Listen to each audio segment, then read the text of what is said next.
વડોદરા જિલ્લાના સાવલી તાલુકાના મુવાલ રોડ પર એક ટ્રક ચાલક ઓટો રિક્ષાને ટક્કર મારતા બેનું મોત તો 3 લોકો ઇજાગ્રસ્ત હોવાનું સામે આવ્યું। સાવલીના મુવાલ રોડ પરના નાયરા પેટ્રોલ પંપ પાસે ટ્રક ચાલકે એક ઓટો રિક્ષાને ટક્કર મારતા અકસ્માત સર્જાયો।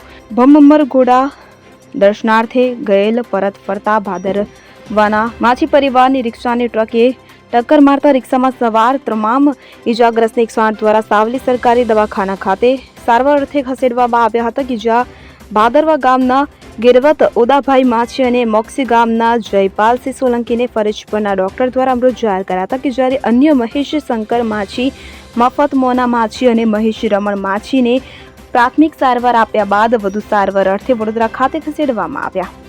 આજ રોજ મારા ગામના ભમરગોડા મુકામે બાધા કરવા અને દર્શન કરવા ગયા હતા રિક્ષાની અંદર, જેમાં ગુરુભાઈ મારા ઘર પાડોશી મારા ભાદરવાના અને એક મોક્ષીના ભાઈ અને બીજા 3 એક ભાઈ એમ કરી 5 જણ રિક્ષામાં નીકળ્યા હતા। અત્યારે એક સાવલીથી આગળ લગભગ 3 કિલોમીટરની અંદર કંઈક એમને નાયરા પેટ્રોલ પંપ પાસે એક્સિડન્ટ થયો હતો। એમાં 2 અમારા ગામના જે હતા જે એવો અત્યારે ડૉક્ટરના કહેવા મુજબ એક્સપાયર થઈ ગયા છે અને 3 ઘાયલ હોય જેમને એસએસજી હોસ્પિટલ ખાતે ખસેડવામાં। ઇકબાલ લુહાર સાથે CN24 ન્યૂઝ સાવલી।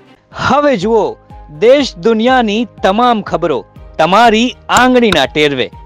ઉઠાવો મોબાઈલ અને Google Play Store પરથી ડાઉનલોડ કરો અમારી CN24 ન્યૂઝ મોબાઈલ એપ।